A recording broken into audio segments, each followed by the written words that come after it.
जिला पंचायत चुनाव के पश्चात विभिन्न पदों पर नवनिर्वाचित सदस्यों द्वारा शपथ ग्रहण के पश्चात अपने अपने कार्यभार को संभाल लिया गया। वहीं दुर्ग जिला पंचायत क्षेत्र क्रमांक 8 से जिला पंचायत सदस्य श्रद्धा पुरेंद्र साहू को जिला पंचायत में सभापति नवनिर्वाचित किया गया। इसके पश्चात उन्होंने स्वदेश 24x7 की संवाददाता दीपमाला सिन्हा से खास बातचीत की और अपने बारे में क्या कुछ कहा, देखिए। जिला पंचायत चुनाव में इस बार भाजपा के सभी सदस्यों का चुनाव हुआ है। हमारे साथ जिला पंचायत सदस्य से नवनिर्वाचित श्रद्धा साहू जी मौजूद हैं। ये काफ़ी प्रचलित हैं बर्तन बैंक के नाम से।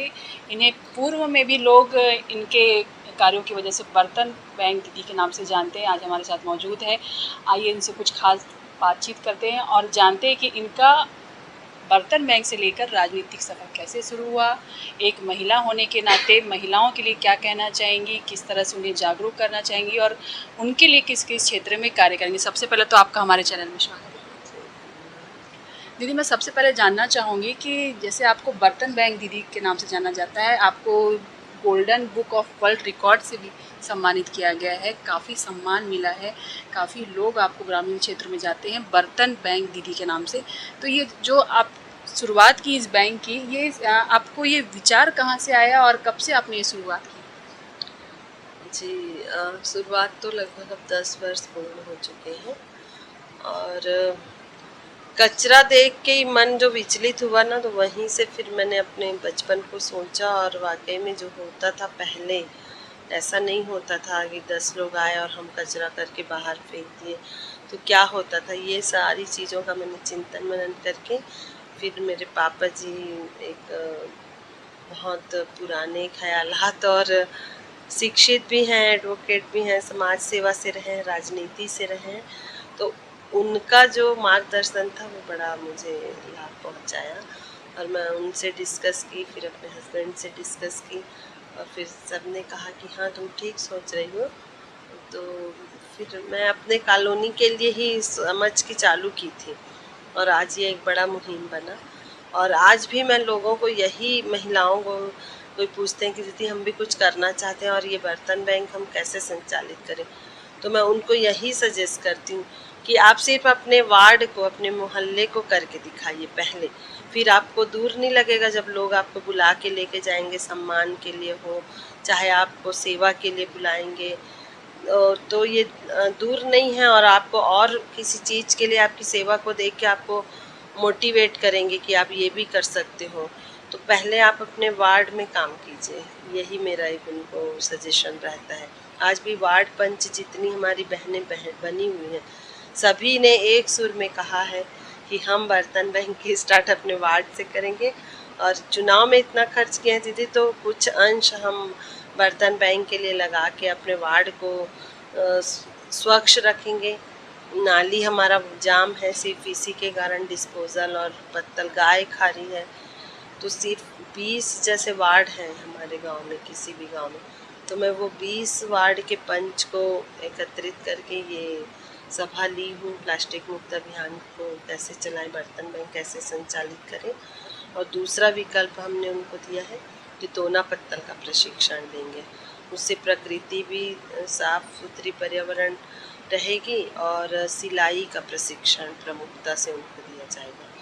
ये 2 प्रशिक्षण मैं उनको दिलवाऊंगी अपने, मतलब व्यक्तिगत, चाहे इसमें सरकार का क्या योगदान है ये तो हम अभी समझेंगे, लेकिन ये 2 चीज़ों को मैंने प्रमुखता से समाज सेवा में रखा है।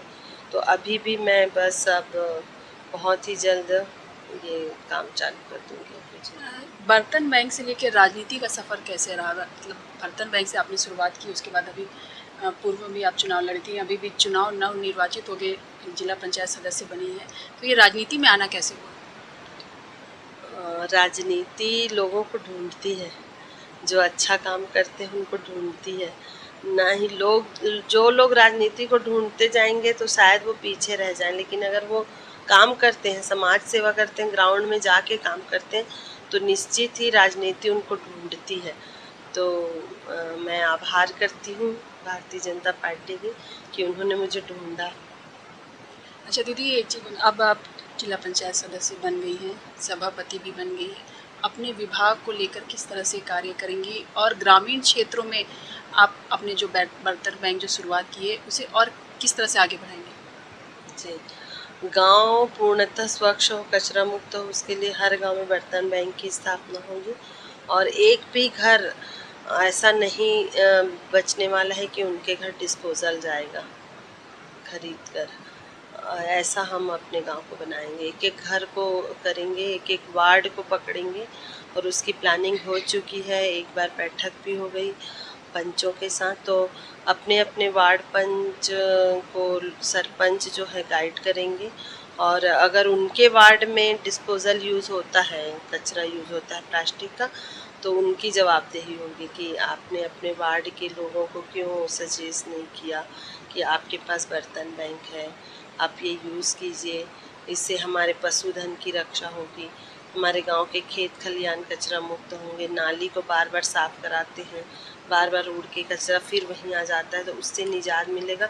ये आपको समझाना है। ऐसा प्रशिक्षण एक बार हो चुका है और बीच बीच में और प्रशिक्षण लेते हैं। इससे महिलाओं को भी रोजगार देंगे, जैसे कि आपने कहा दोनों पत्तल का शुरुआत करी है ना, तो महिलाओं के लिए भी अपने क्षेत्र में रोजगार उपलब्ध कराएं। जी, महिलाओं को तो रोजगार मिलेगा ही। देखिए, दोना पत्तल अगर वो बनाती हैं घर में बैठ के टीवी, जब अभी टीवी देखने वाला समय हो गया है या और भी अन्य जो समय होता है, जो खेत से आती हैं वो उसके बाद उनके पास समय बचता है 5 बजे के बाद, तो उनका ही डिमांड था कि दीदी हम लोग रात को 2-2 घंटे भी अगर पत्तल की सिलाई करते हैं तो कम से कम हम अपने घर के आयोजन को तो प्लास्टिक मुक्त कर पाएंगे यदि हम बिजनेस नहीं भी कर पाएँ। और अगर हम बिजनेस भी करते हैं तो अपने पूरे गांव में उपयोग होने वाला है, क्योंकि हर कोई तो नहीं बनाएगा पत्तल दोना, कोई विशेष हमारी बहनें बनाएंगी समूह की, वो अपने गांव को ही डिस्ट्रीब्यूट करें तो काफ़ी उनको हेल्प मिलेगा। और सिलाई का प्रशिक्षण भी हम दे रहे हैं, क्योंकि सिलाई आज 4 सदस्य हैं तो गाँव को तो रोजगार मिलेगा ही। देखिए, दोना पत्तल अगर वो बनाती हैं घर में बैठ के टीवी, जब अभी टीवी देखने वाला समय हो गया है या और भी अन्य जो समय होता है, जो खेत से आती हैं वो उसके बाद उनके पास समय बचता है 5 बजे के बाद, तो उनका ही डिमांड था कि दीदी हम लोग रात को 2-2 घंटे भी अगर पत्तल की सिलाई करते हैं तो कम से कम हम अपने घर के आयोजन को तो प्लास्टिक मुक्त कर पाएंगे यदि हम बिजनेस नहीं भी कर पाए।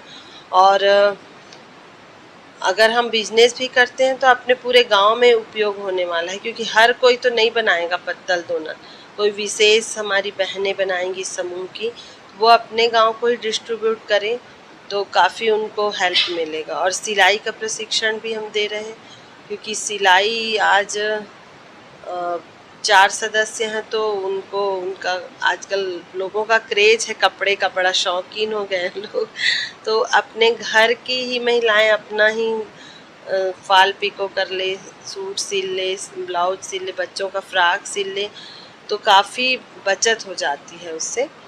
तो महिलाएं भी खुश हैं कि वाकई में ये 2 काम ऐसा है जिससे बाहर हमको नहीं जाना पड़ेगा, घर में रह के ही हम जो समय बचाते हैं घंटा 2 घंटा, उससे हमारा बचत भी होगा और हम अर्न भी कर पाएंगे। ये सब निःशुल्क आपके क्षेत्र की ग्रामीण महिलाओं के लिए? जी, मेरे क्षेत्र के ग्रामीण महिलाओं को मैं प्रशिक्षण दे रही हूँ और काफ़ी महिलाओं में एकदम उत्सुकता है कि उन्हें रोजगार मिल रहा है करके। दीदी, आखिरी सवाल एक पूछना चाहूँगी, आप भी महिलाएं हैं, ग्रामीण क्षेत्रों में महिलाओं के जीवन थोड़ा संघर्षपूर्ण रहता है, ज़्यादातर उनके क्षेत्रों में पर्दा प्रथा चलती है, घर से बाहर नहीं जाते, तो ऐसे क्षेत्र की महिलाओं को क्या कहना चाहेंगे कि वो आगे कार्य करें और अपने लिए और परिवार के लिए भी आर्थिक स्थिति को मजबूत करें? जी, अभी पर्दा प्रथा जैसी कुरीतियाँ तो लगभग समाप्त हो गई हैं। महिलाएं काफ़ी आगे हैं। अभी आप गांव में देखेंगे यदि 20 वार्ड है तो कहीं कहीं तो 10 वार्ड में महिलाएं हैं, 15 वार्ड में महिलाएं, 5 वार्ड में ही पुरुष बने होंगे पंच। और सरपंच की भी स्थिति वही है कि बहुत गांव में महिलाएं सरपंच है, जनपद में भी वही, मतलब महिलामय तो हो ही गया है पूरा हमारा छत्तीसगढ़ कहो, भारत कहो। तो मुझे नहीं लगता कि ऐसी कुछ स्थिति बनती है कि पर्दा प्रथा से उनको बाहर निकाला जाए। बाहर हम आ चुके हैं, अब बस अपने परिवार, समाज और गांव को संजोने की एक कोशिश जारी है, क्योंकि महंगाई बढ़ गई है और अब परिवार में सभी को कमाने की आवश्यकता है।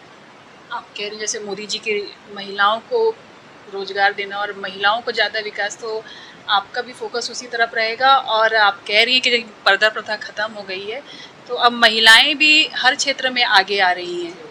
बिल्कुल हर क्षेत्र में महिलाएं आगे आ रही, हर क्षेत्र में कार्य कर रही। आप सबसे बड़ा उदाहरण आप हैं, हमारे साथ मौजूद हैं कि आपने कैसे छोटे से एक बर्तन बैंक से शुरुआत करके आज जिला पंचायत सदस्य बनी है। अपने क्षेत्र में भी आप विकास करेंगी, अपने क्षेत्र की महिलाओं के लिए भी आप विकास कर रही हैं, और मैं इसी शुभकामनाओं के साथ आपको बहुत बहुत धन्यवाद देना चाहूँगी। और आप आगे निरंतर महिलाओं के लिए कार्य करें और अपने क्षेत्र के लिए कार्य करें और आगे भी इसी तरह सफलता प्राप्त करते रहें। ये थे हमारे साथ जिला पंचायत सदस्य श्रद्धा साहू जी, जो बर्तन बैंक की दीदी के नाम से जानी जाती हैं।